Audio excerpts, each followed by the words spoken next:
I was deployed on a covert mission with zero communication for 18 months. My parents used the silence to tell the world I died a hero. They collected a $500,000 life insurance policy, raised $100,000 on GoFundMe, and accepted a medal on my behalf. They bought a boat and a vacation home with my death money. Yesterday, I came home alive. They didn't hug me. They handed me a shovel and told me to go back to the grave, or I'd ruin them. War is loud. That's what they tell you in the movies, and for the most part, they're right. It's explosions, gunfire, screaming, and the roar of engines. But the scariest part of war isn't the noise. It's the silence. The kind of silence that happens when you're deep in enemy territory, miles from support, with orders to go dark. My name is Sergeant Caleb Vance. For the last 18 months, I existed in that silence. I was part of a task force operating in a region of Africa that doesn't officially exist on the news cycle. We had zero communications. No letters, no emails, no Skype calls home. We were ghosts. The only people who knew we were alive were our handlers at the Pentagon. I survived malaria, 2 firefights, and a shrapnel wound to my thigh that I stitched up myself in a muddy trench. Through all of it, the only thing that kept me going was the thought of home. I thought about my dad's old Ford truck I was going to restore. I thought about my mom's Sunday pot roast. I thought about the quiet, boring life of a civilian in rural Ohio. I didn't know that while I was fighting to stay alive, my parents were busy killing me. I touched down on American soil on a rainy Tuesday in November. I didn't call ahead. I wanted to surprise them. I took a cab from the airport, watching the familiar cornfields and strip malls roll by. It felt surreal to see a Starbucks or a gas station after a year and a half of dirt and danger. The cab pulled up to my childhood home, a modest 2-story farmhouse at the end of a gravel driveway. Or at least, it used to be modest. As I stepped out of the cab, slinging my duffel bag over my shoulder, I froze. The house had been painted a pristine, expensive white. The gravel driveway was now paved with asphalt. And sitting right in the middle of it, gleaming under the porch lights, was a boat. It wasn't a fishing dinghy. It was a 30-foot luxury cruiser on a trailer. On the back, painted in gold cursive letters, was the name, The Hero's Reward. I frowned. My parents were teachers. They lived paycheck to paycheck. They couldn't afford a new roof, let alone a yacht. I assumed maybe they had come into an inheritance, or maybe they were storing it for a wealthy friend. I walked up the steps. I didn't knock. I still had my key on my dog tag chain. I slid it into the lock and turned. It didn't budge. I jiggled it. Nothing. I tried again. The key wouldn't turn. They had changed the locks. Hey. I turned around. My neighbor, Mrs. Gable, was standing on her porch next door. She was holding a watering can. When she saw me, the can dropped from her hand and clattered onto the concrete. Mrs. Gable? I called out, waving. It's me, Caleb. I lost my key, do you know if? She screamed. It wasn't a scream of joy. It was a blood-curdling shriek of pure terror. She stumbled back, clutching her chest. Ghost. Oh sweet Jesus, it's a ghost. Mrs. Gable, it's not a ghost, I said, walking toward the property line. It's Caleb. I'm back from deployment. No. She shouted, backing into her house. You're dead. We buried you. I went to the funeral. Get away. She slammed her door and locked it. I heard the deadbolt slide home. I stood there in the rain, water dripping off the brim of my cap. Buried me? A cold knot formed in my stomach. A knot tighter than anything I'd felt in combat. I looked back at my parents' house. The lights were off. They weren't home. I dropped my bag on the porch and started running. I ran down the road, past the high school, toward the town cemetery. It was a mile away. I sprinted the whole way in my boots, my breath tearing at my lungs. I vaulted the cemetery fence. I knew where the family plot was. My grandfather was buried there. I ran through the rows of headstones, slipping on the wet grass, scanning the names. And then I saw it. It was brand new. Black granite, polished to a mirror shine. It was the biggest stone in the row. Sergeant Caleb Vance, 1998 to 2023, beloved son. American hero. Lost but never forgotten. There were fresh flowers at the base. A small American flag fluttered in the wind. I fell to my knees. I touched the cold stone. My name. My birth date. And a death date from 6 months ago. I was dead. According to this stone, according to my neighbor, according to my town. I had been dead for half a year. I sat there for a long time, the rain soaking through my jacket. My mind was racing. How? The military doesn't make mistakes like this. If I had been killed in action, there would be a body. There would be an escort. If I was MIA, there would be an investigation. They wouldn't declare me dead this fast unless someone lied. I stood up. The shock was fading, replaced by a low, dangerous hum of suspicion. I looked at the date of death again. May 12th. That was the week my unit went completely dark. The week we vanished off the grid. I walked back to the house. The sun was setting now. As I reached the driveway, a car pulled in. It wasn't my dad's rusted Chevy. It was a brand new Mercedes SUV. The driver's door opened. My father, Ed Vance, stepped out. He was wearing a suit, a nice one. He looked tan, healthy, heavier than I remembered. The passenger door opened. My mother, Martha. She was wearing a fur coat. Fur. In Ohio. She was laughing at something my dad said. I stepped out of the shadows of the porch. Hello, Mom. Hello, Dad. My mother stopped laughing. She dropped her purse. Her hands flew to her mouth. My father turned. His face went gray. He looked like he was having a heart attack. He stumbled back against the Mercedes. Caleb? My dad whispered. In the flesh, I said. Or, according to the tombstone I just saw, in the spirit. My mother didn't run to hug me. She didn't cry tears of relief. She looked at my father, then back at me, with a look of pure, unadulterated panic. "You can't be here," she whispered. "I live here," I said, stepping closer. "This is my house. Or did you sell that too?" "You don't understand," my father stammered, holding his hands up as if to ward me off. We were told." "Told what?" I snapped. "The army didn't tell you I was dead." "I know they didn't. Because I was alive." "So who told you?" My father looked at the boat. Then he looked at the new car. Then he looked at the house. I saw the calculation in his eyes. He wasn't thinking about his son returning from the dead. He was thinking about the math. "Caleb," my dad said, his voice dropping to a harsh whisper. "Get inside. Now. Before anyone else sees you." "Mrs. Gable already saw me," I said. "Damn it." My father cursed, kicking the tire of the Mercedes. "Get inside. We have to figure this out." We walked into the house. It smelled like new leather and expensive perfume. The old, comfortable furniture was gone, replaced by modern, staging-style decor. And on the mantel, right in the center, was a shrine to me. A folded flag. My medals. And a framed photo of me in uniform. "Nice shrine," I said. "Did it pay for the Mercedes?" "Sit down," my mother ordered. She was pacing the room, wringing her hands. "You have to listen to us. We thought you were gone. We hadn't heard from you in a year." 18 months, I corrected. "You knew the mission parameters. You knew I couldn't write." "It was too long." She shouted. "Everyone else hears from their kids. We assumed the worst." "You assumed?" I laughed, a cold, humorless sound. "You don't buy a tombstone on an assumption.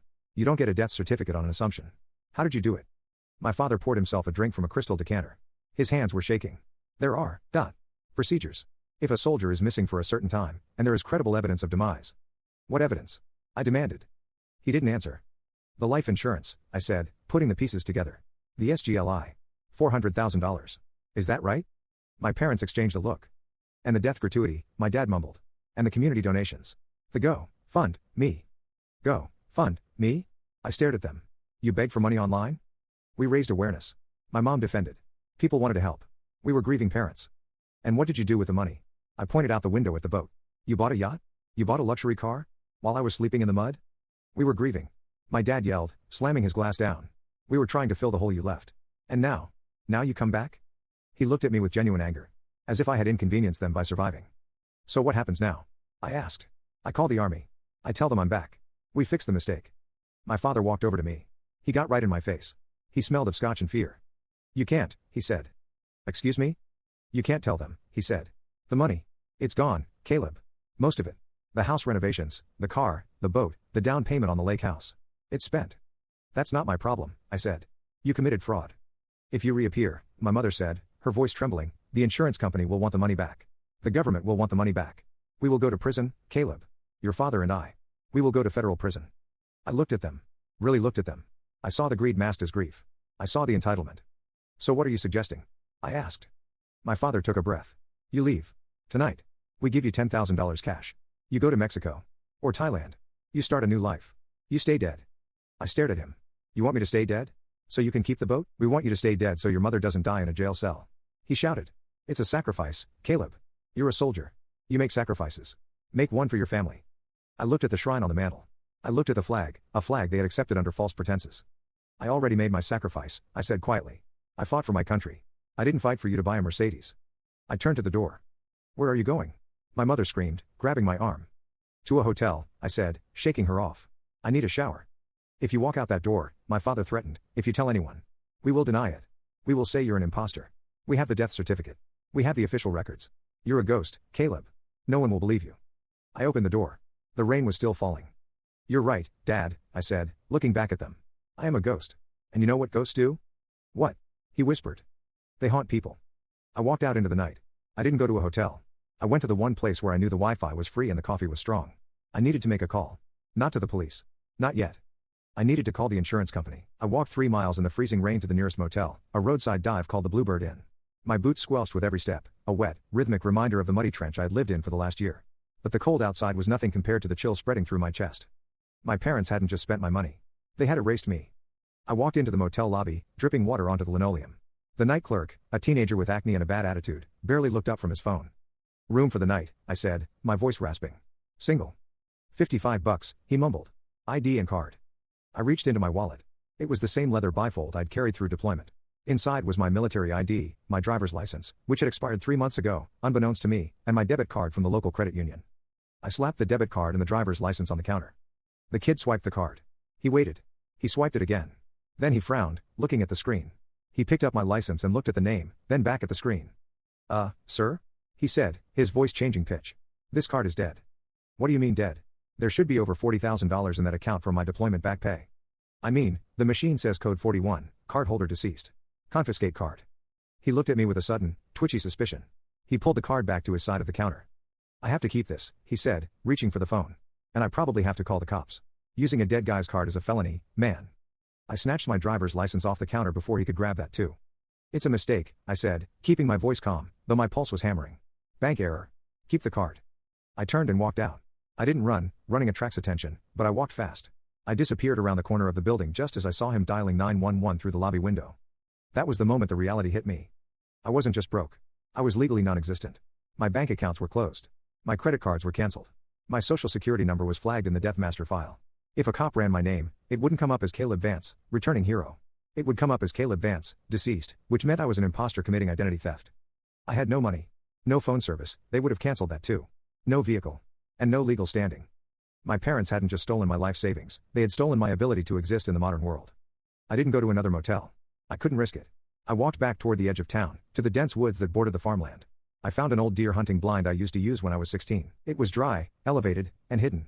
I climbed up, wrapped myself in my wet jacket, and shivered through the night. I didn't sleep. I sat there in the dark, watching the lights of my parents' new Mercedes pass by on the distant road, and I formulated a plan.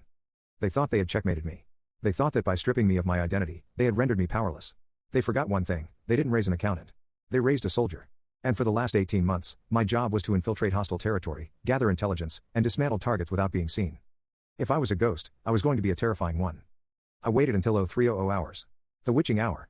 The time when human sleep is deepest. I slipped out of the deer stand and moved through the tree line toward the farmhouse. The rain had stopped, leaving the ground soft and silent. I approached the house from the rear, avoiding the motion sensor floodlights they had installed to protect their new boat. I crouched by the back door. They had changed the locks, yes. But they hadn't changed the windows. Specifically, the basement window with the broken latch that I used to sneak out of when I was a teenager. I slid the pane open. It groaned slightly, but the sound was masked by the wind. I lowered myself into the basement. It smelled of damp concrete and something else. Cedar? I clicked on my tactical penlight, shielding the beam with my fingers. The basement was full. Floor to ceiling. It was packed with boxes, new furniture still in plastic, cases of expensive wine, and high-end electronics. It looked like a looting spree. This was where the money went. It wasn't just the boat, they were hoarding wealth like dragons. I moved up the stairs, skipping the third step that always creaked. I ghosted into the kitchen. The house was silent. I could hear the rhythmic snoring of my father coming from the master bedroom upstairs. I wasn't here to hurt them. Not yet. I was here for the death file. I went to my father's home office. The door was closed. I turned the knob slowly. Locked. I knelt down, pulling a multi-tool from my belt. I picked the lock in 10 seconds. Standard interior privacy lock. Child's play. I slipped inside and closed the door. I swept the light across the room. It was immaculate. New mahogany desk. New leather chair. And a massive, fireproof filing cabinet in the corner. I went to the cabinet. Locked. Of course. I wedged the flathead of my multi-tool into the gap and applied torque. It wasn't subtle, but it worked. The metal popped, and the drawer slid open. I started flipping through the files. House deed. Boat title. Mercedes lease. And then, a thick red folder labeled, Caleb, Estate. I opened it. My hands were steady, but my blood was boiling. The first document was a death certificate. Official State of Ohio seal. Cause of death, training accident, classified. Date of death, May 12, 2023. How? How does a civilian doctor sign off on a classified military death? I flipped the page. And then I saw it. The smoking gun. It was a letter. On official Department of the Army letterhead. It was addressed to my parents. Dear Mr. and Mrs. Vance, it is with deep regret that I inform you of the death of your son, Sergeant Caleb Vance, during a covert training exercise. It was signed by Major Thomas Henderson. I stared at the signature. I knew every officer in my chain of command. There was no Major Henderson. I pulled the letter closer to the light. The letterhead looked authentic, but the font. The font was Times New Roman. The Army uses Arial for official correspondence. And the seal at the top was slightly pixelated. It was a forgery. A damn good one, likely printed on high-quality stock, but a forgery nonetheless. I dug deeper into the file. There were emails. Emails between my father and the life insurance claims adjuster. From, Ed Vance 2, claims debt at SGLI provider subject, expedited claim. Please find attached the letter from Major Henderson. As the body was not recovered due to the nature of the classified mission, the Major assured us this letter serves as proof of death. We are destitute and need these funds to pay for his memorial. They faked a letter from a fictional Major. They claimed the body was unrecoverable to explain the lack of a corpse. And they bullied the insurance company with a sob story. But who made the fake letter? My dad was a high school history teacher. He didn't know how to forge military documents. I found the answer stapled to the back of the forgery. A receipt from a print shop 2 towns over. Custom graphic design, $500. And a note, handwritten on a sticky pad in my father's handwriting. Tell Jerry thanks for the Photoshop work. Promised him $5K from the payout. Jerry. Jerry Miller, my dad's old college buddy who ran a shady print shop. I pulled out my burner phone, which I had kept powered off to save battery, and snapped photos of everything. The death certificate. The fake letter. The emails. The receipt from Jerry. I had the how. Now I needed the who else. I kept digging. I found the GoFundMe payout records. $102,000 withdrawn. I found the bank statements. They had drained my savings account, $45,000, by forging a power of attorney document before declaring me dead. I was about to close the file when I saw one last envelope. It was sealed. Labeled, if he comes back. My breath hitched. I tore it open. Inside was a single sheet of paper. It was a drafted letter to the FBI. To whom it may concern, there is a man impersonating our deceased son, Caleb Vance. He is a mentally unstable drifter who looks like him. He has been harassing us for money. We fear for our safety. Please apprehend him. They had a contingency plan. They had pre-written a script to frame me as a stalker if I ever returned. It was dated 3 months ago. They knew. Deep down, they knew there was a chance I was alive, and they had already decided to destroy me a second time if I showed up. The level of premeditation made me nauseous. This wasn't grief gone wrong. This was a hostile takeover of my existence. Suddenly, I heard a floorboard creak upstairs. I froze. Ed? Did you hear that? My mother's voice. Probably just the house settling, my dad grunted. Go back to sleep. No, I heard something in the office. Footsteps. Coming down the hall. I shoved the papers back into the file, minus the one sheet with Jerry's receipt. I pocketed that. I closed the drawer. I scanned the room. No closet. Only the desk. I rolled under the heavy mahogany desk and pressed myself against the back panel, praying my wet boots didn't squeak. The door opened. The light flicked on. I saw my father's bare feet on the rug. He walked to the filing cabinet. He stood there for a long moment. Damn it, he whispered. He saw the scratches on the lock. He knew someone had been there. He didn't call the police. He didn't call out for me. I heard the distinct chock-clack of a pump-action shotgun being racked. I know you're in here, my father said, his voice trembling but lethal. Come out, Caleb. Don't make me do this. He wasn't calling the cops because he couldn't explain the files. He was going to handle the intruder himself. A dead intruder is just a home invasion gone right. No questions asked. I held my breath. My hand drifted to the tactical knife in my boot. I didn't want to fight my father. But I wasn't going to die in his office execution style. He took a step toward the desk. Then, a siren wailed in the distance, passing on the highway. The sound distracted him. He turned toward the window. I used the split second. I rolled out from under the desk, grabbed the heavy brass lamp on the corner, and smashed the bulb against the wall to kill the light. The room plunged into darkness. Hey! He shouted, firing blindly. Boom! The buckshot took a chunk out of the bookshelf. I stayed low, scrambling on all fours toward the door. I didn't stand up. I moved like a spider. I slipped through the doorway just as he racked the slide again. Martha! Get the gun! He screamed. I sprinted down the hallway, vaulted the banister of the stairs, and landed in the foyer. I hit the front door, unlocked the deadbolt, and burst out into the night. I ran. I didn't stop running until I was deep in the woods, my lungs burning, the sound of the shotgun blast still ringing in my ears. I collapsed against a tree, clutching the crumpled receipt in my hand. He shot at me. My own father. He didn't hesitate. I looked at the receipt. Jerry Miller. Custom graphics. I had my first target. I wasn't a son anymore. I wasn't a soldier. I was a ghost hunter. And I was going to start by squeezing the man who printed my death warrant. The woods provided cover, but they offered no warmth. I spent the remainder of the night shivering under a pile of damp leaves in a ravine 2 miles from my parents' house, listening to the distant wail of sirens. My father had called the police after all. He probably reported a break-in by a drug addict or a drifter, sticking to the contingency script I had found in his desk. He wouldn't mention my name. He wouldn't dare. To him, the intruder was just a loose end that needed to be tied off with a pair of handcuffs or a second shotgun shell. When dawn broke, gray and miserable, I did a systems check. I was dehydrated, hungry, and exhausted. My left boot was soaked through. But I was alive. And I had a target. Jerry Miller. I waited until the morning rush hour traffic began on the county road. I merged with the tree line, moving parallel to the highway until I reached the outskirts of the next town over, where Miller's print shop, Miller's Custom Graphics, was located in a depressing strip mall between a vape shop and a payday lender. I didn't walk in the front door. I wasn't Caleb Vance, the customer. I was Caleb Vance, the ghost. And ghosts don't use doorbells. I climbed the fire escape of the building behind the strip mall and settled onto the roof. From there, I had a clear view of Miller's back entrance. I watched for 3 hours. At 10 a.m., a rusted van pulled up. A short, balding man with nervous energy hopped out, carrying a tray of coffees. Jerry. He looked twitchy. He unlocked the back door, looked left and right like he was crossing a minefield, and ducked inside. I gave him 10 minutes to get settled. Then I made my move. I dropped down from the roof, landing silently in the alley. I approached the metal door.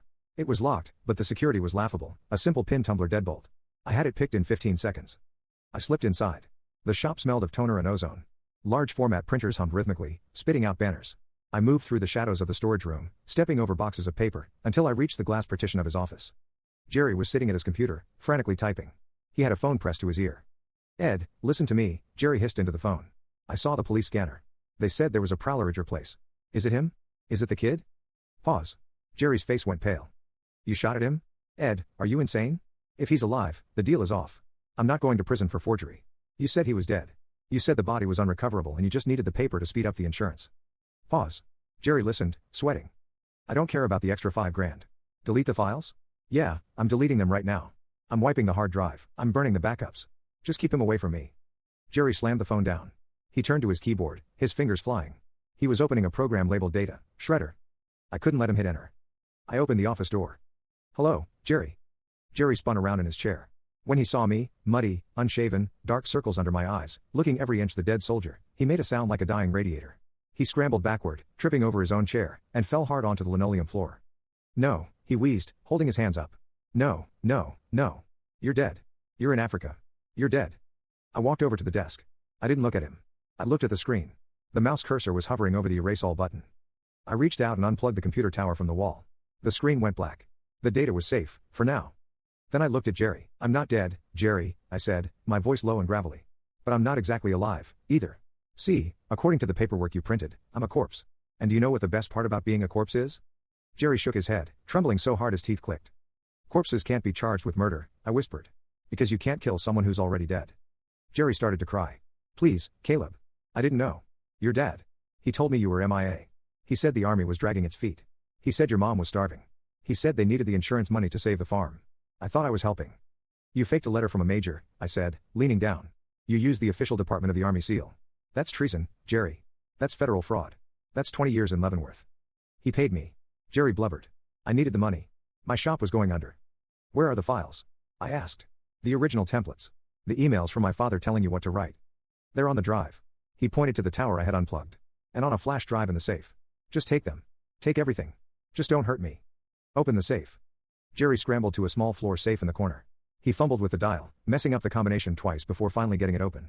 He pulled out a black USB drive and handed it to me like it was a live grenade. It's all on there, he sobbed. The letterhead. The death certificate drafts. The emails where Ed sent me the text to copy. I kept it all. For insurance. Smart man, I said, pocketing the drive. Now, sit in the chair. Jerry crawled back into his chair. I took a roll of duct tape from his packing table. Caleb, please. Quiet. I taped his wrists to the armrests. I taped his ankles to the legs. Then I taped his mouth shut. I wasn't going to hurt him, but I needed him to stay put while I cleared the room. I plugged the computer back in. I booted it up. I didn't trust Jerry's insurance drive alone. I wanted the metadata from his machine. I inserted the USB drive and copied the entire Vance project folder. I also opened his email client. I found the thread with my father. It was damning. Ed Vance, April 10th, make it look official, Jer. Use the seal from that letter I got when I enlisted in the Guard back in '90. Just change the date and the rank. We need to submit this by Friday to get the payout approved. Jerry Miller, April 11th, this is risky, Ed. If the Army checks the serial number on the letter. Ed Vance, April 11th, they won't. I have a buddy at the VFW who says the bureaucratic backlog is 2 years long. By the time they check, the money will be laundered and Caleb will be a distant memory. Laundered, I searched that term in Jerry's email. I found another thread, this one between my father and a financial advisor named Marcus Thorne, no relation to me, just a generic shady accountant. Subject, the wash Ed, to move the GoFundMe cash without triggering IRS flags, we need to funnel it through a charitable trust first. We'll set up the Caleb Vance Memorial Foundation. You draw a salary as the director. It's tax-free. My jaw tightened. They hadn't just stolen the money, they had set up a fake charity in my name to wash the cash. They were paying themselves a salary to manage the legacy of the son they murdered on paper. I downloaded everything. Every email. Every PDF. Every receipt. I looked at Jerry. He was staring at me with wide, terrified eyes. You're going to stay here, I told him. You're going to stay quiet. If you call my father, if you call the police, I will send this file to the FBI Cyber Division before you can hang up the phone. Do you understand? Jerry nodded frantically. I ripped a piece of paper from a notepad and wrote down a number. It wasn't my number. It was the number for the fraud hotline of the SGLI, Service Members Group Life Insurance. I taped it to Jerry's forehead. When you get loose, I said, you call this number. You turn yourself in. You tell them everything. If you do it before I do, maybe you'll get a deal. If I do it first, you're going down for the full count. I grabbed a hoodie from the lost and found box by the door to cover my face. I walked out the back door, leaving Jerry bound and terrified in his office. I had the proof. I had the digital fingerprints. But I wasn't ready to go to the authorities yet. The police in this town were friends with my dad, he taught half of them in high school history. They would tip him off. He would destroy the assets, hide the cash, and run. I needed to freeze them. I needed to cut off the head of the snake. I needed the insurance company. I walked to the public library 3 blocks away. I sat at a terminal in the back, pulling my hoodie low. I plugged in the USB drive. I didn't email the files to the police. I emailed them to the fraud department of Prudential, the underwriter for the military life insurance policy. Insurance investigators are like bloodhounds. They don't care about local politics. They care about their bottom line. If someone steals $500,000 from them, they don't send a beat cop, they send a federal lawsuit. I drafted the email. Subject, Fraud Alert, Claim Number 89210, Sergeant Caleb Vance 2, Special Investigations Unit. My name is Sergeant Caleb Vance. I am writing this from a public library in Ohio. I am alive. My parents, Edward and Martha Vance, filed a fraudulent claim on May 12 using forged military documents. Attached is the proof of forgery, the correspondence planning the fraud, and a photo of myself taken today with a current newspaper. They are currently spending your money on a boat and luxury vehicles. They have threatened my life to keep this quiet. I am requesting an immediate freeze on their assets and a federal investigation. I attached the files. I took a selfie with the library's daily paper held next to my face. I hit send. Then, I did one more thing. I looked up the Caleb Vance Memorial Foundation. It had a website. A slick, professional site soliciting donations for veterans with PTSD. It had pictures of me. It had a Donate Now button. And right on the front page, in bold letters. Join us this Sunday for the first annual Caleb Vance Remembrance Gala. Tickets, $500. All proceeds go to the foundation. This Sunday, 2 days from now. A gala. At the local country club. My parents were throwing a party. A party to celebrate my death. A party to raise even more money from the grieving community. I stared at the screen. My anger, which had been a hot, raging fire, suddenly cooled into something solid and sharp. I wasn't going to hide anymore. I wasn't going to run to Mexico. If they wanted a memorial service, I would give them one. I checked my pockets. I had $20 I had lifted from Jerry's wallet on the way out. Enough for food. Enough to survive 2 days. I closed the browser. I stood up. They wanted a hero? They were going to get one. But heroes don't just save the day. Sometimes, they have to burn the villains down. I walked out of the library. I had a uniform to find. I spent the next 6 hours in a state of hypervigilance, moving between coffee shops and public parks, never staying in one place for more than 45 minutes. I was a ghost in my own hometown, watching the people I grew up with go about their lives, completely unaware that the dead hero they had mourned was drinking black coffee 3 feet away from them, watching the door. At 1,400 hours, my burner phone buzzed. It wasn't a text. It was a call from a number with a Washington, D.C. area code. I stepped into an alleyway behind a bakery, checking my corners before answering. "This is Vance," I said, my voice low. "Is this Sergeant Caleb Vance?" A voice on the other end asked. It was sharp, authoritative, and sounded like it didn't tolerate nonsense. "It is. Who is this?" "This is Special Investigator David Ross with the Prudential Financial Fraud Division. I'm calling regarding the email and the digital packet you sent 3 hours ago. Are you in a secure location?" "I'm in an alley in Ohio," I said. "It's as secure as it gets right now." "Mr. Vance," Ross said, his tone shifting from skeptical to urgent. "I've been doing this job for 20 years. I investigate stolen valor, fake deaths, and insurance scams. I have never, in 2 decades, seen a forgery this audacious." "Did you verify the letter?" I asked. "We did," Ross confirmed. "I contacted the Pentagon directly. There is no Major Thomas Henderson in your chain of command. The casualty report number cited in your death certificate doesn't exist. And the classified mission excuse? That's a red flag the size of Texas. The military doesn't issue life insurance payouts for classified deaths without a body unless there is a tribunal. Your parents bypassed a tribunal by using a forged coroner's affidavit from a county that doesn't even have jurisdiction over military personnel." "So you believe me," I said, feeling a weight lift off my chest.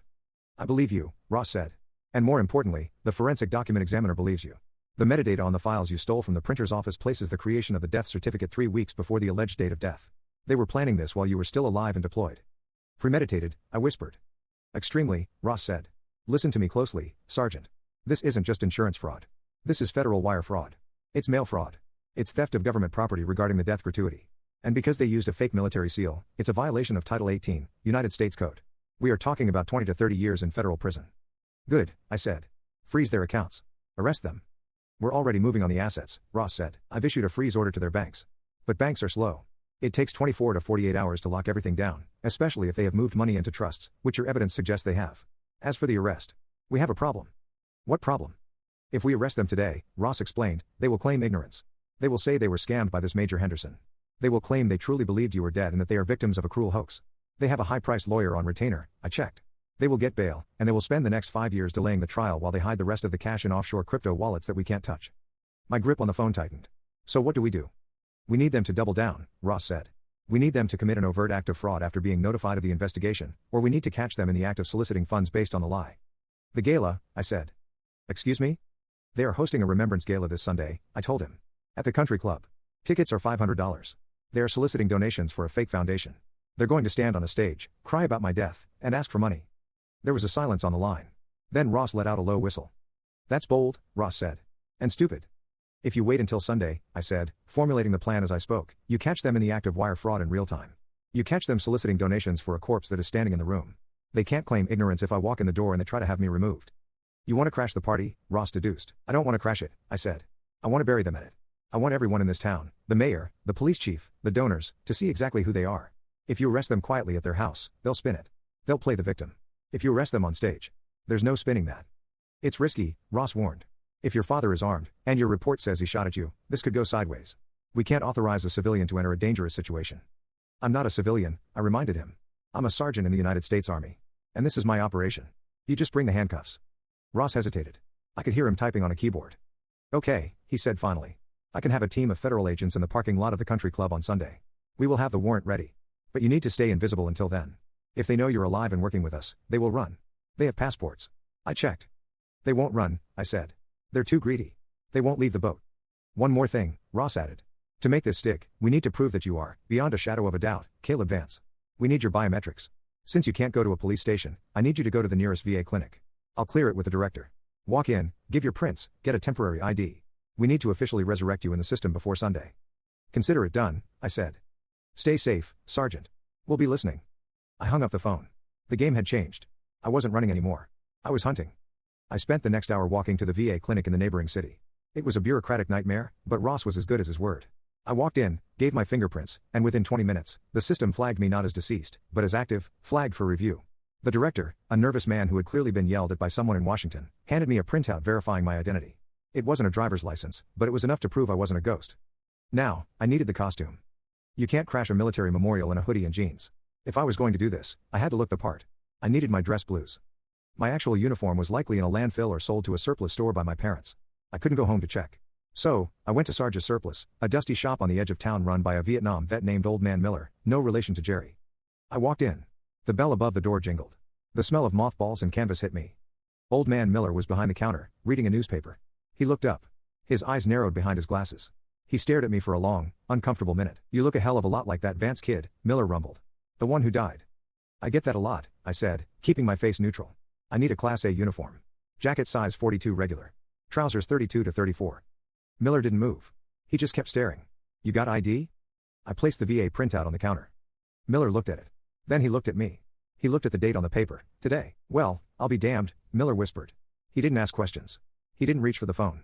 He was old school. He knew that if a dead soldier walks into your shop asking for a uniform, you don't ask why. You just ask what rank. I need the jacket, I said. And I need a rack. I need the ribbons. I listed them off. The Army Commendation Medal. The Purple Heart. The Campaign Stars. The Good Conduct Medal. Miller moved around the shop with a surprising speed, pulling items from shelves and bins. He laid the dark blue jacket on the counter. The gold stripes. The trousers with the yellow braid.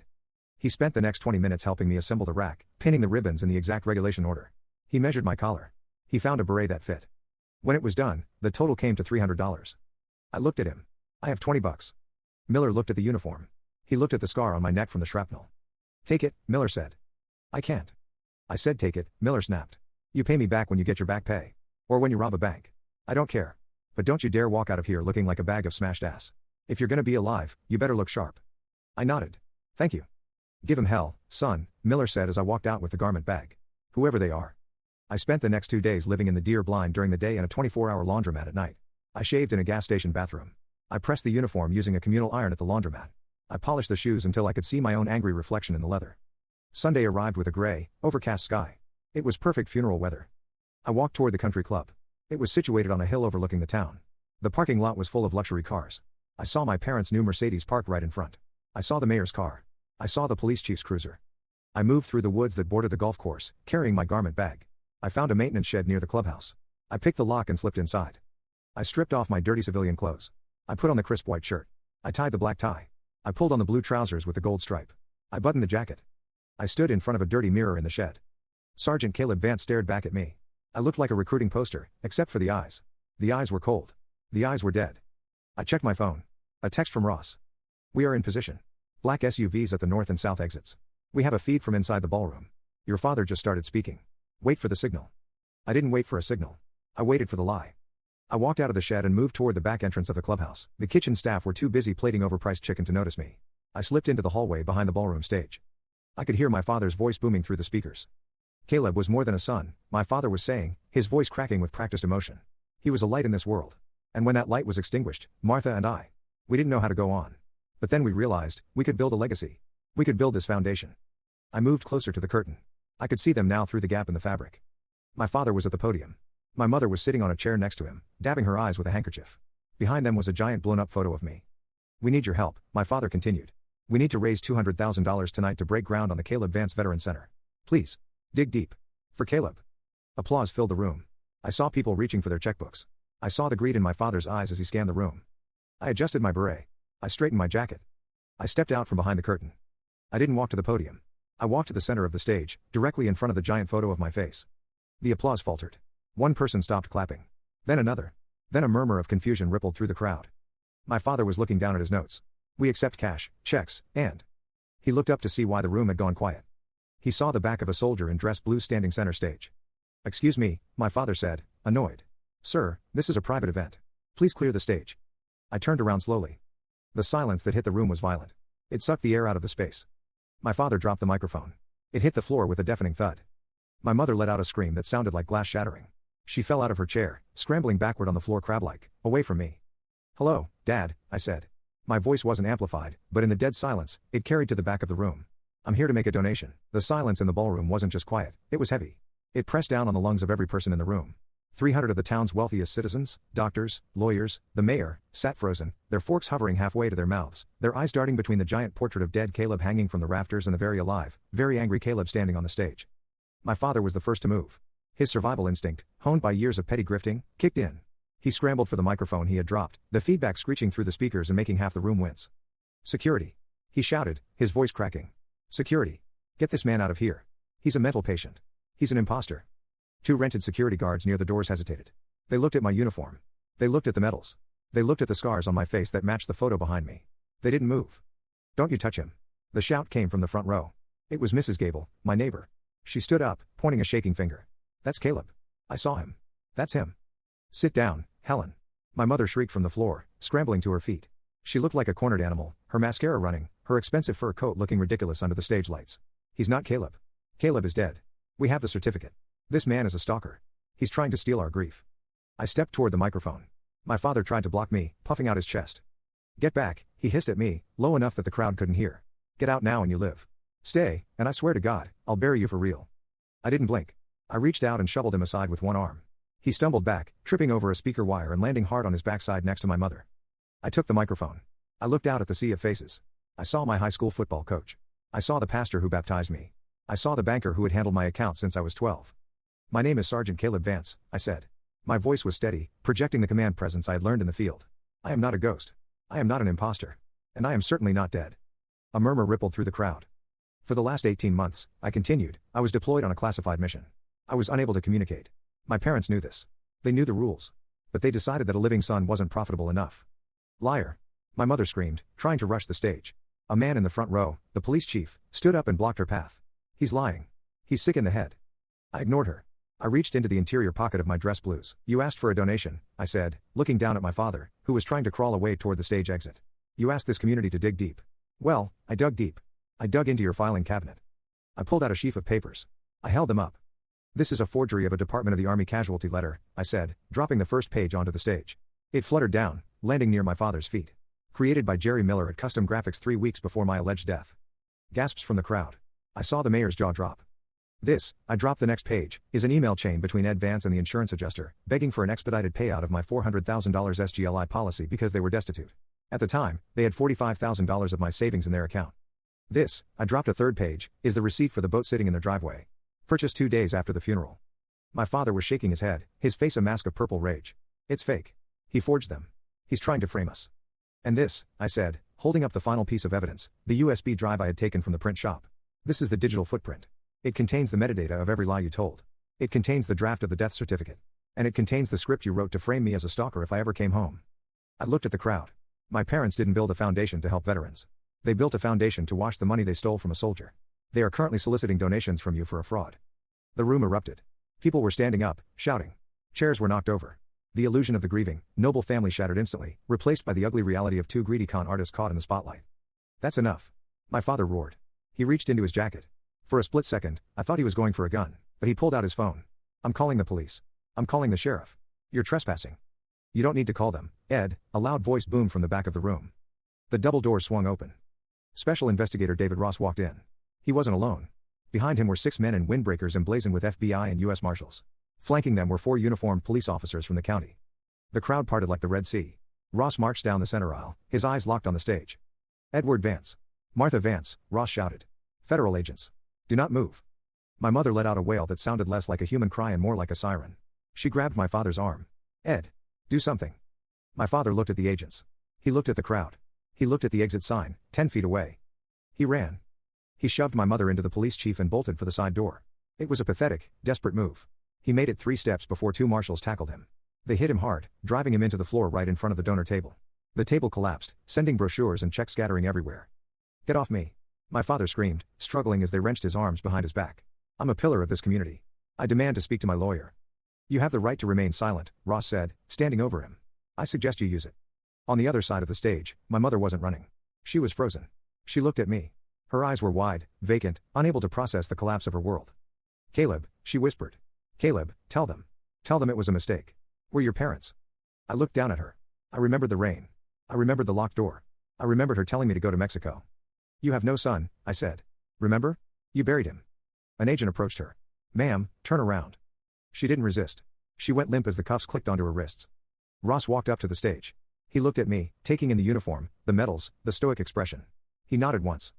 Sergeant Vance, he said formally. We've secured the premises. We have a warrant to seize all assets purchased with the fraudulent funds. The boat, the cars, the house. It's all being impounded as evidence. Thank you, sir, I said.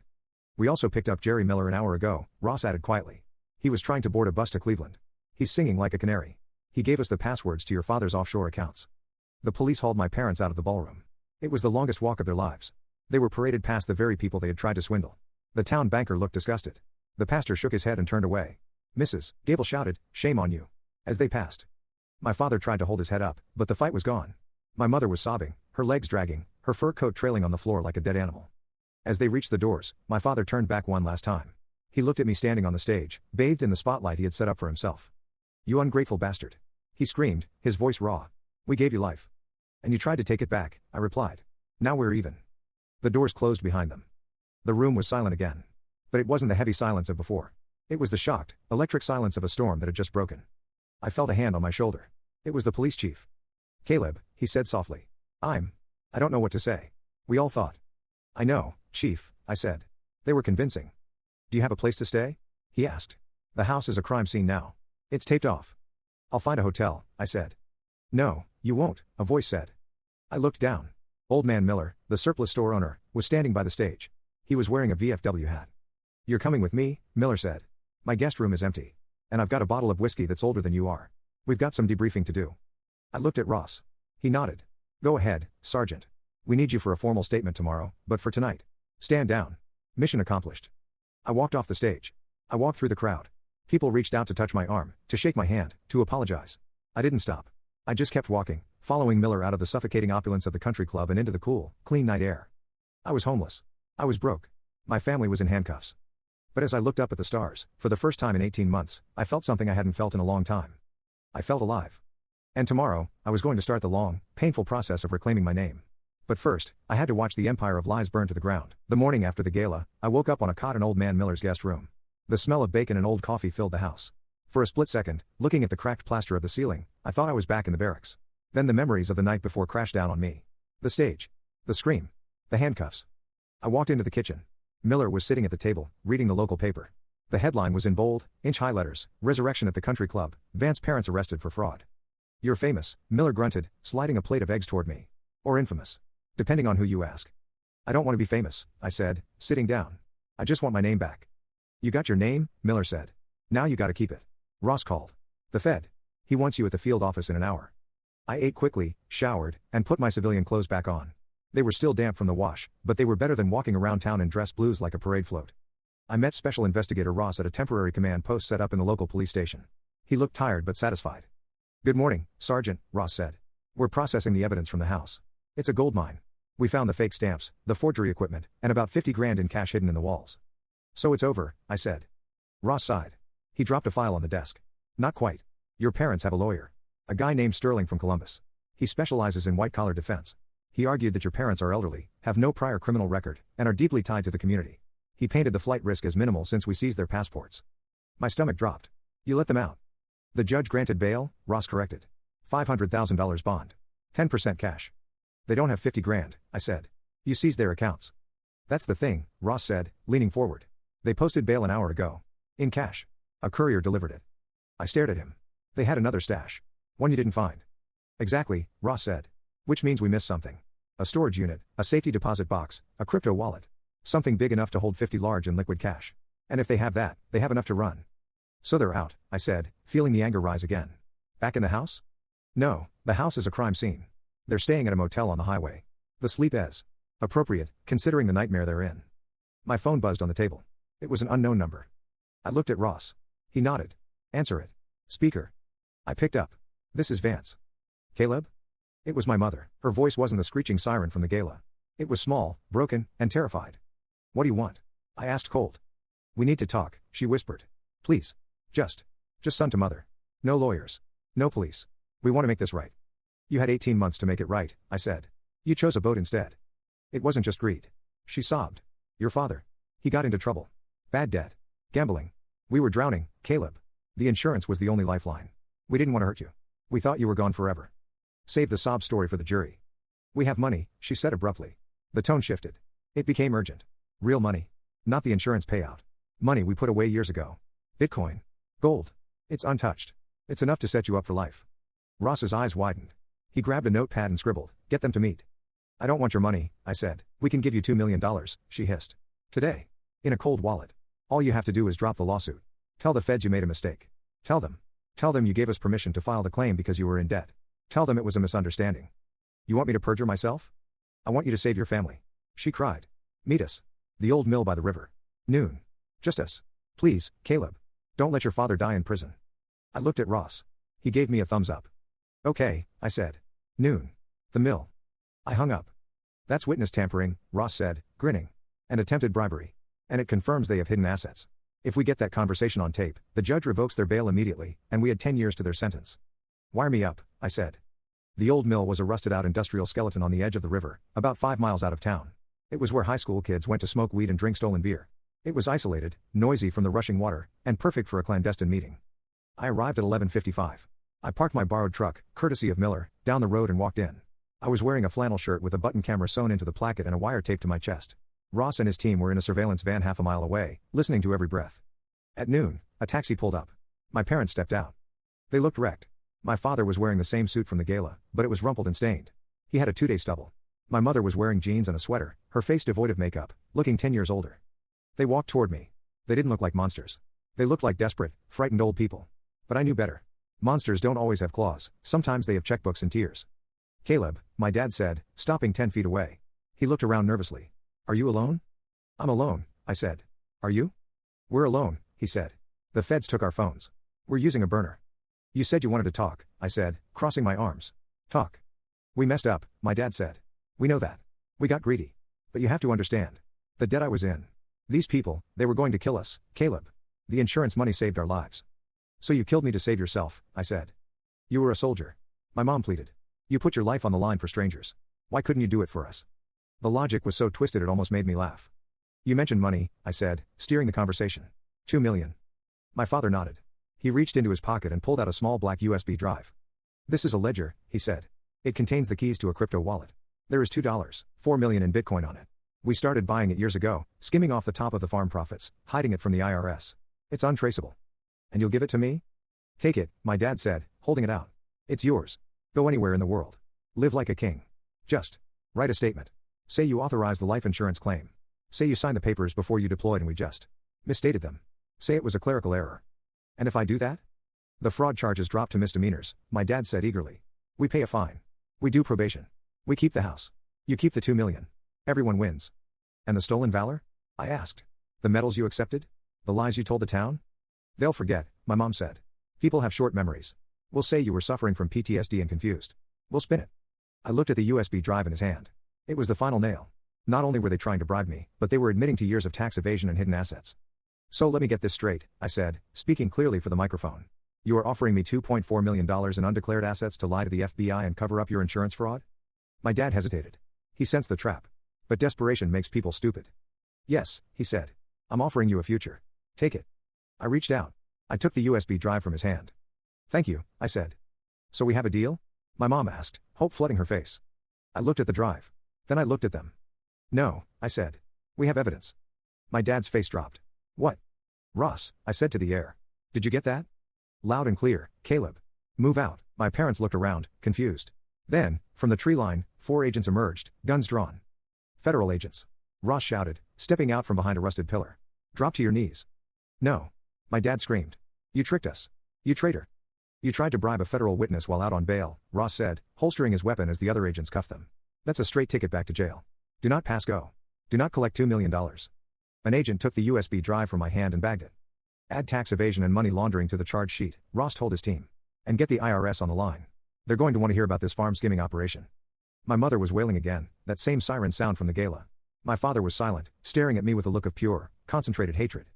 I should have pulled the trigger, he whispered as they dragged him past me. In the office. I should have aimed higher. I watched them get shoved into the back of an unmarked van.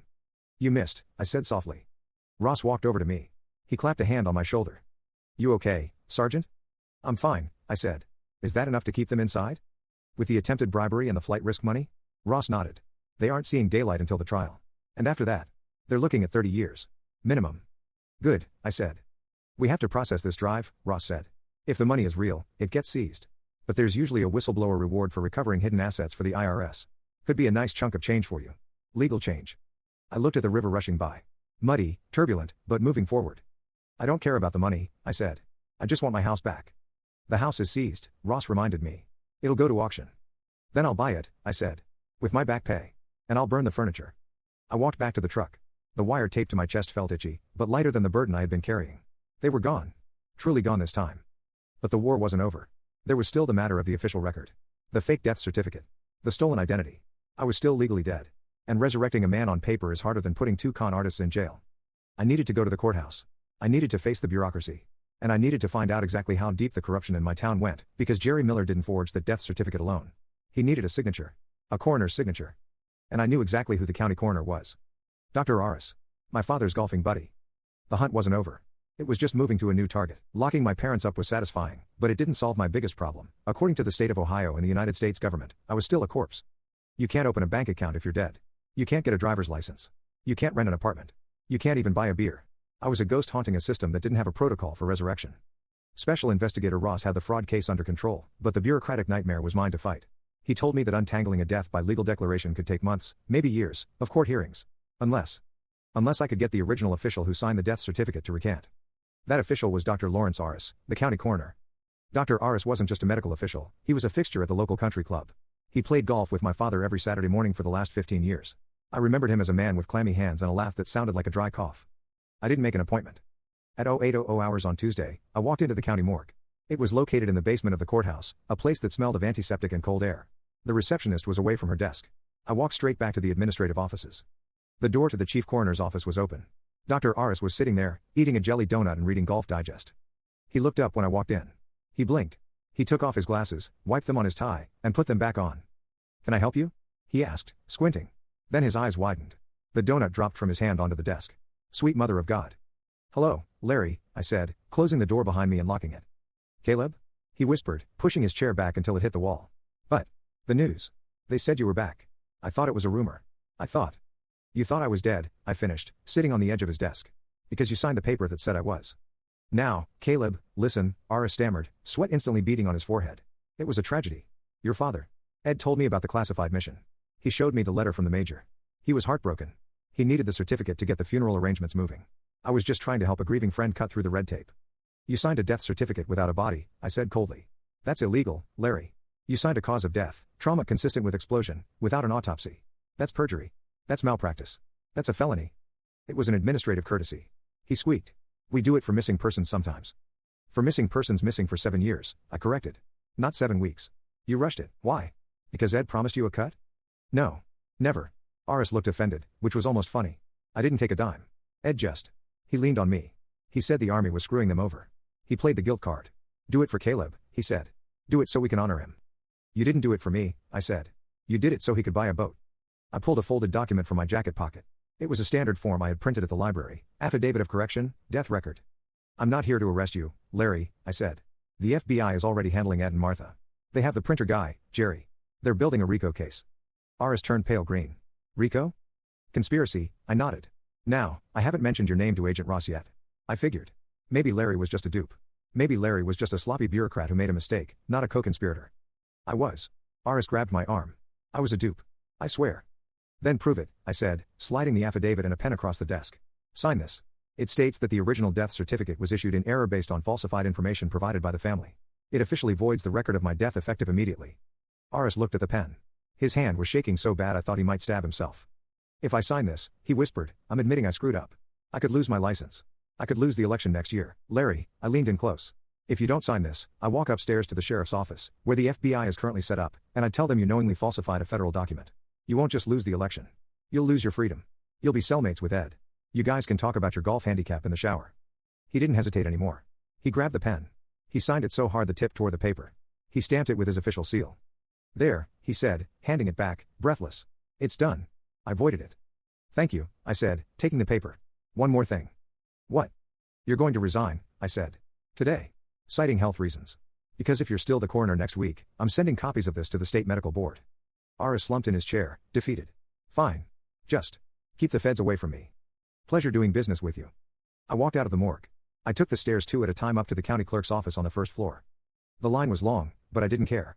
When I finally got to the window, I slid the stamped, signed affidavit to the clerk, a woman named Brenda who had known me since kindergarten. Brenda, I said. I'd like to report a resurrection. Brenda looked at the paper. She looked at me. She adjusted her glasses.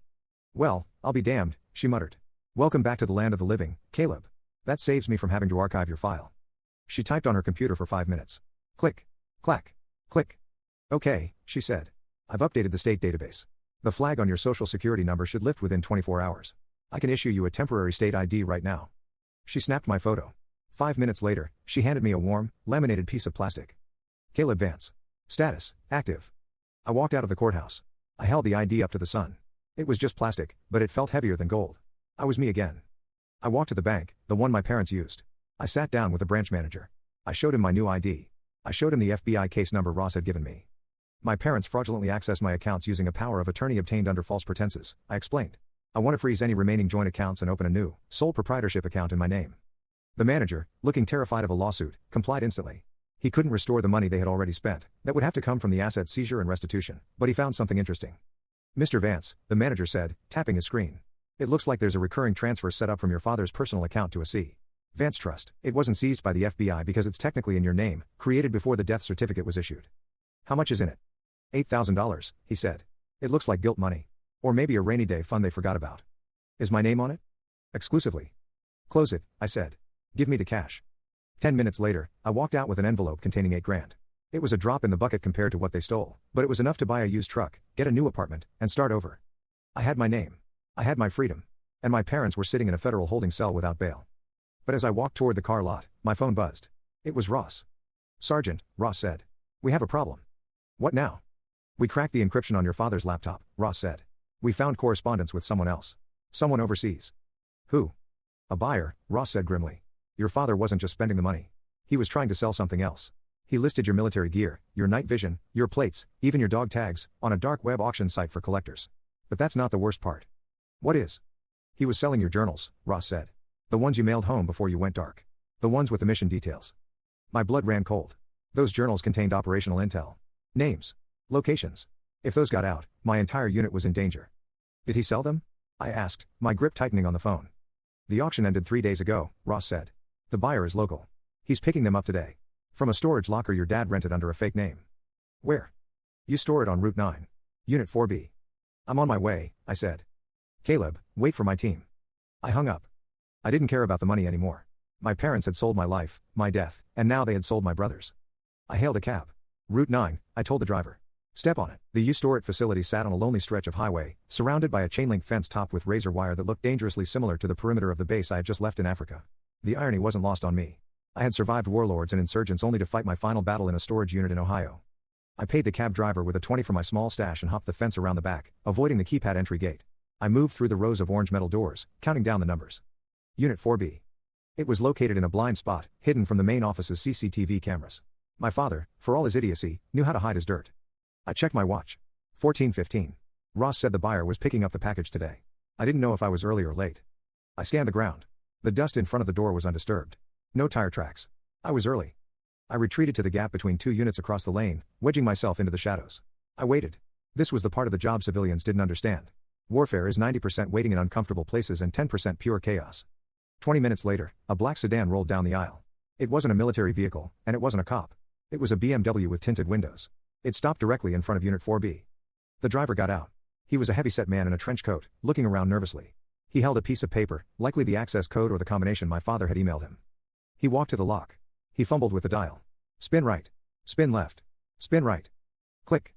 He slid the bolt back and rolled the metal door up. It rattled loudly in the quiet afternoon. He stepped inside. I saw him reach for a cardboard box sitting on a plastic shelf. I moved. I sprinted across the asphalt, my boots making no sound until the final 3 steps. The man heard me at the last second. He spun around, clutching the box. Hey, who are? I didn't let him finish. I hit him with a shoulder check that drove him back into the unit, slamming him against the corrugated metal wall. The box flew from his hands, spilling its contents onto the concrete floor. Don't move, I snarled, pressing my forearm against his throat. Give me a reason. I bought this. The man wheezed, his face turning red. It was an auction. Online. I paid. You bought stolen government property, I said, easing the pressure just enough for him to breathe. Who are you? Collector. He sputtered. I'm a collector. Military memorabilia. The seller said it was authentic Spec Ops journals. Deceased soldier. Rare stuff. I shoved him away. He slumped against the wall, rubbing his neck. I looked down at the spilled contents. My blood ran cold. There they were, 3 leather-bound moleskin notebooks. My journals. The ones I had mailed home in a sealed box marked personal effects, do not open before my unit went dark. I had trusted my parents to keep them safe in the attic. I picked one up. It was open to a page dated October 12. Grid 44 Alpha. Safe house location confirmed. Asset is moving at dawn. Team compromised? Radio silence ordered. It contained coordinates. Call signs. Timelines. If this had fallen into the hands of a foreign intelligence agency, or even a journalist, it could have exposed the entire operation. It could have put my team, who were still in the field, in the crosshairs. My father hadn't just sold my memories. He had sold my brothers. How much? I asked the man, my voice trembling with a rage so intense my vision blurred. How much did you pay for this? $5,000, the man whispered. Crypto. The seller said. Said the kid was dead. Said nobody would care. I care, I said. I heard the screech of tires. 2 SUVs roared down the aisle, boxing in the BMW. Ross and his team piled out, weapons drawn. Federal agents. Hands where I can see them. The collector threw his hands up instantly. I didn't know. I swear. Ross walked over, holstering his weapon when he saw me standing over the guy. He looked down at the journals. Is that it? Ross asked. Yeah, I said, handing him the books. Classified operational data. My father sold it for $5,000. Ross grimaced.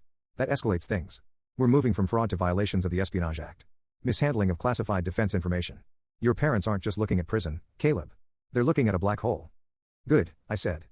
Agents secured the collector and began bagging the evidence. I looked back into the storage unit. It wasn't just the journals. There were other boxes. I walked in deeper. I pulled the lid off a plastic tub. It was full of clothes. My clothes. My high school varsity jacket. My baseball glove. My comic book collection. I opened another box. It was full of family photo albums. But as I flipped through them, I noticed something disturbing. Every photo of me had been removed. I checked my watch. 14:15. Ross said the buyer was picking up the package today.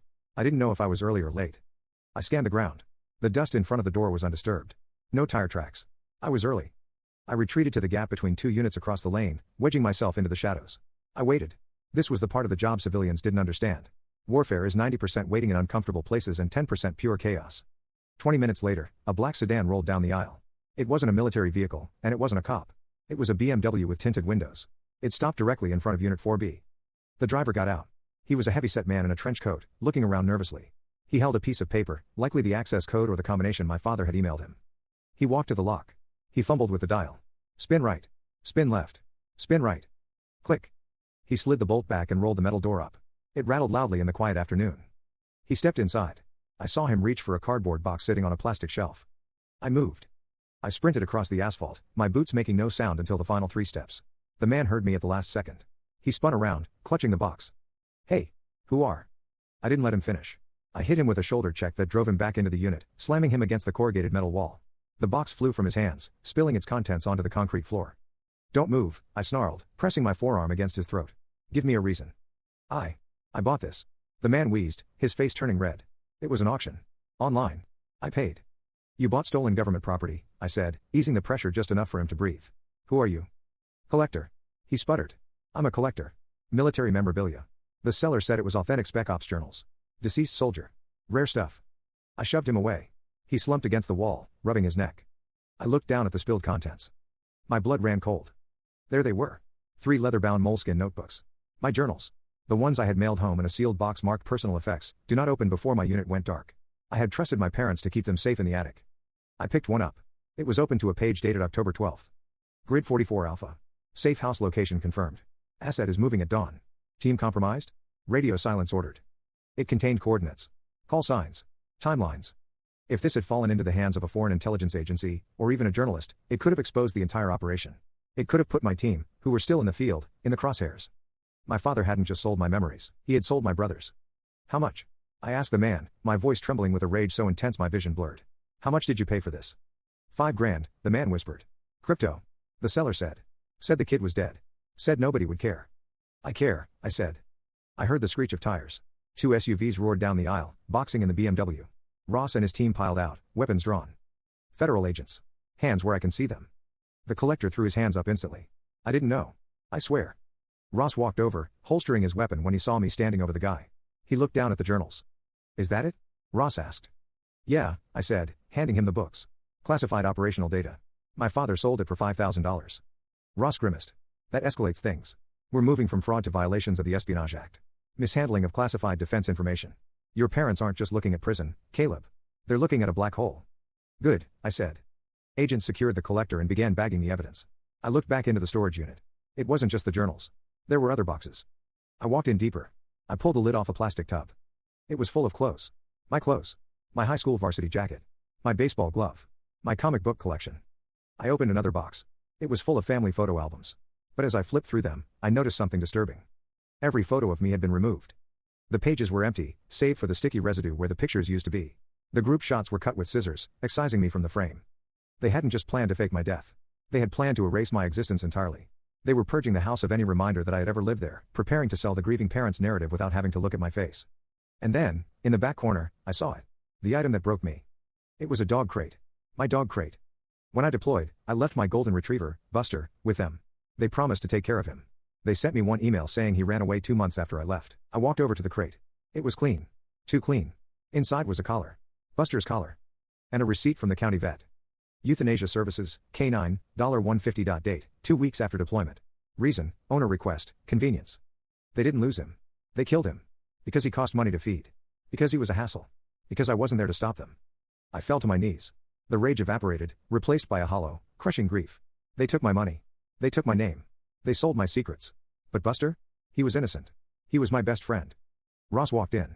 He saw me holding the collar. He saw the receipt. He didn't say anything. He just put a hand on my shoulder and squeezed. We're seizing everything, Ross said quietly. Every asset. Every dime. And I'm going to make sure the prosecutor sees this receipt. Juries hate fraud, Caleb. But they loathe animal cruelty. I stood up. I pocketed the collar. I want to see them, I said. They're in federal custody, Ross said. Lock up downtown. I want to see them, I repeated. One last time. Before the trial. Ross hesitated, then nodded. I can arrange a supervised visit. But Caleb. Don't do anything stupid. You've won. Don't throw it away. I'm not going to hurt them, I said, clutching the collar in my fist. I just want them to know why they're never getting out. We drove to the Federal Detention Center in silence. The building was a brutalist block of concrete in the center of the city. We went through security. Ross flashed his badge, bypassing the waiting area. They brought them into a secure meeting room. My parents were in orange jumpsuits now. The expensive suits and furs were gone. They looked small. Shrunken. When they saw me, my mother started crying immediately. My father just stared at the table. I sat down across from them.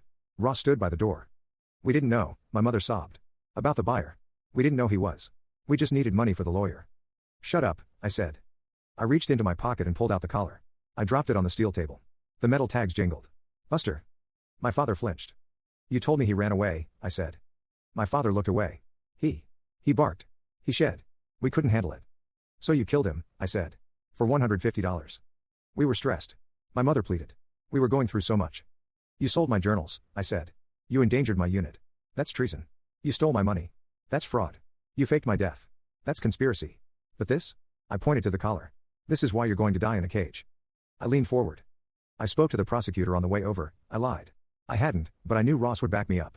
He was considering a plea deal, 20 years. Maybe parole in 15. My parents looked up, hopeful. Then I showed him the receipt for the dog, I said.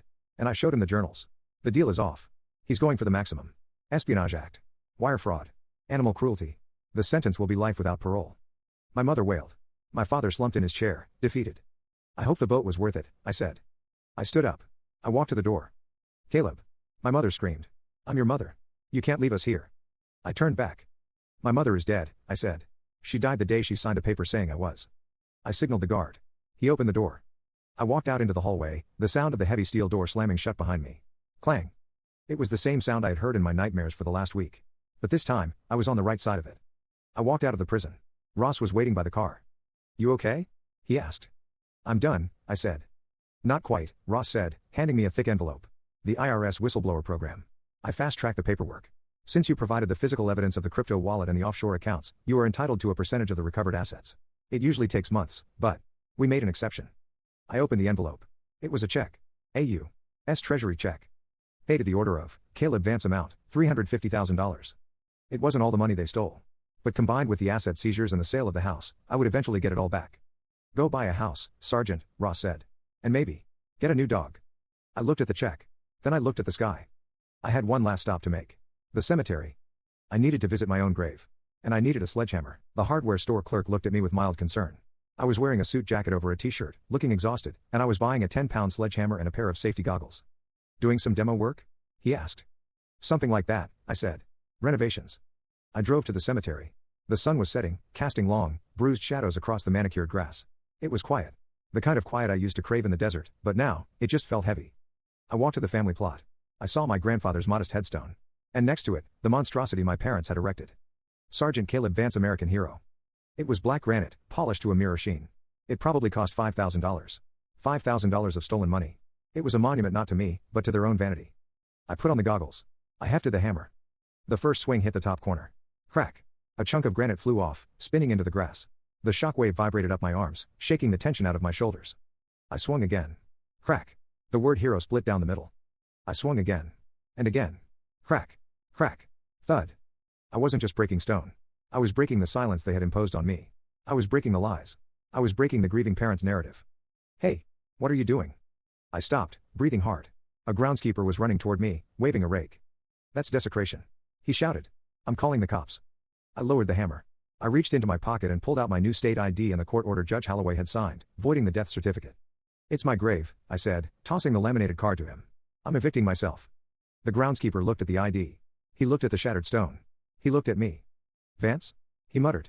The one from the news? That's me. He handed the ID back. He looked at the pile of rubble.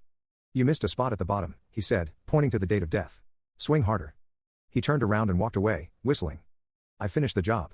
When I left, there was nothing but a pile of gravel and a patch of disturbed earth. I was no longer buried. 3 months later, I sat in the front row of the federal district court. The trial of United States v. Edward and Martha Vance had been the talk of the state. It was a media circus. Every outlet from CNN to Fox News had covered the stolen valor parents. But today, the cameras weren't allowed inside. Today was sentencing. My parents sat at the defense table. They looked unrecognizable. Prison food and lack of hair dye had aged them 20 years. My father was gaunt, his hands shaking constantly. My mother looked catatonic, staring at a spot on the wall. They had tried to plead guilty to lesser charges, hoping for 5 years. But Agent Ross and the prosecutor, armed with the dog collar receipt and the sold journals, had refused every deal. They went to trial. It took the jury 2 hours to return a guilty verdict on all counts: wire fraud, mail fraud, theft of government property, conspiracy, and violations of the Espionage Act. Judge Evelyn Sharp presided. She was known as Maximum EV. She didn't tolerate nonsense. Does the victim wish to make a statement? Judge Sharp asked, looking at me. I stood up. I walked to the podium. I didn't have a prepared speech. Mr. Vance? The judge prompted. I looked at my parents. They wouldn't meet my eyes. Your Honor, I began. They stole $500,000. They stole my identity. They sold classified military secrets that put my unit in danger. But that's all paperwork. That's all money. I took a breath. When I was in the storage unit, recovering the evidence, I found family photo albums. They had cut me out of every picture. They didn't just want my money. They wanted to erase me. They wanted the glory of a dead son without the inconvenience of a living one. I paused, gripping the wood of the podium. They killed my dog, I said, my voice thick. Because he was inconvenient. That tells you everything you need to know about their capacity for empathy. They are predators. And if they are let out, they will eat someone else. I sat down. The courtroom was silent. Even the court reporter looked teary-eyed. Judge Sharp adjusted her glasses. She looked down at my parents. Edward and Martha Vance, she said. In my 20 years on the bench, I have seen murderers, cartels, and terrorists. But I have never seen a betrayal this intimate. You didn't just break the law, you broke the fundamental covenant of nature. Parents are supposed to protect their children. You cannibalized yours. My mother started to sob quietly. For the count of wire fraud, the judge read, I sentence you to 20 years. For the count of conspiracy, 10 years. For the violation of the Espionage Act, selling classified journals, I sentence you to 15 years. My father's head snapped up. These sentences are to run consecutively, Judge Sharp declared. You are sentenced to a total of 45 years in federal prison. There will be no possibility of parole. My mother shrieked. It was a raw, primal sound. 45 years. They were in their 60s. It was a death sentence. Furthermore, the judge continued, I am ordering full restitution. All assets seized, the house, the boat, the cars, the hidden crypto accounts, are to be liquidated immediately. The proceeds will repay the U.S. government, the insurance company, and the victim, Caleb Vance. She banged the gavel. Crack. It sounded just like the sledgehammer hitting the tombstone. The marshals moved in. My father tried to stand up, to say something, but they grabbed his arms. Caleb. He shouted, desperation in his voice. We're your parents. You can't let them do this. I stood up. I buttoned my jacket. I watched them get dragged toward the side door. You're not my parents, I said to the empty air. My parents died of greed. They were gone. I walked out of the courthouse. The press was waiting at the bottom of the steps. Microphones were shoved in my face. Caleb. How do you feel? Is it justice? What will you do now? I pushed through them. I found Agent Ross waiting by his car. He was smoking a cigarette. 45 years, Ross said. Hell of a result. It's done, I said. Almost, Ross said. The asset auction is tomorrow. The house. The boat. The contents of the basement. You entitled to a portion of the proceeds, but you also have the right of first refusal on personal items. I don't want the stuff, I said. What about the house? Ross asked. It's your childhood home. I thought about the house. The fresh coat of paint. The basement full of stolen goods. The office where my father shot at me. It's not a home, I said. It's a crime scene. So, what's the plan? I looked at the check in my pocket, the whistleblower reward. Plus the restitution that would be coming. I had enough to go anywhere. To be anyone. I have one more errand, I said. Then I'm leaving Ohio. Where are you going? I don't know, I said. Somewhere quiet. Somewhere with no cell service. Ross laughed. Good luck, Sergeant. I shook his hand. Then I got into my truck and drove. I didn't go to the airport. I drove back to the farmhouse one last time. It was taped off with yellow police tape. A sign in the yard said U.S. Marshals Auction, Saturday. I didn't go inside. I walked around the back, to the old oak tree near the edge of the woods. The tree where I used to play fetch with Buster. I knelt down. I dug a small hole with my hands. I placed the metal collar tags inside. I covered it with dirt. You were a good boy, Buster, I whispered. You deserved better. I stood up. I looked at the house. It looked empty. Hollow. Just wood and brick. I turned my back on it. I walked to my truck. I had destroyed the tombstone. I had imprisoned the monsters. I had buried my dog. The ghost of Caleb Vance was finally gone. Now, I just had to figure out how to be the man. The auction of the Vance estate took place on a Saturday morning under a bright, indifferent sun. I didn't need to be there. Agent Ross had assured me the proceeds would be wire transferred to the restitution fund automatically, but I went anyway. I parked my truck across the street and watched through the windshield, sipping lukewarm coffee. It was like watching vultures pick a carcass clean. A crowd of strangers wandered through the yard where I learned to throw a baseball. They poked at the furniture. They bid on the flat-screen TVs. They haggled over the riding lawnmower. Then came the big-ticket items. Lot 42, the auctioneer bellowed. 1 2023 Sea Ray Sundancer. The hero's reward. Barely used. Do I hear 50,000? I watched a man in a polo shirt buy the boat my parents had purchased with my death benefit. He got it for a steal. He looked happy. He had no idea that the previous owners were currently sitting in separate cells in a federal penitentiary, wearing uniforms that cost less than the boat's anchor. Then came the house. My childhood home. The place where I learned to walk, where I hid in the basement, where my father shot at me. It sold for $350,000 to a developer who planned to bulldoze it and put up condos. Good. Let them tear it down. The soil was poisoned anyway. When the gavel banged for the final time, I started my truck. I didn't feel sad. I felt light. The physical anchors of my past, the house, the things, the fake grave, were all gone. I was untethered. I drove out of town. I didn't look in the rearview mirror. There was nothing behind me worth seeing. I drove west. Ohio turned into Indiana, then Illinois, then the flat, endless expanse of the Great Plains. I didn't have a destination. I just drove until the radio stations turned to static and the landscape turned to mountains. I ended up in Montana. I found a small cabin for sale outside of Missoula. It wasn't a mansion. It didn't have a paved driveway or a boat. It had a wood stove, a leaking roof, and 40 acres of silence. I bought it with cash. For the first few months, I lived like a hermit. I fixed the roof. I chopped wood. I let my beard grow out. I was decompressing, letting the adrenaline of the last 2 years seep out of my pores. But silence, I learned, can be too loud if you don't fill it with something good. One afternoon, I drove into town to the local animal shelter. It was a depressing concrete building filled with barking and whimpering. I walked down the row of cages. I wasn't looking for a golden retriever. I couldn't replace Buster. I stopped at a cage in the back. Inside was a scruffy, three-legged mutt, a mix of shepherd and something ugly.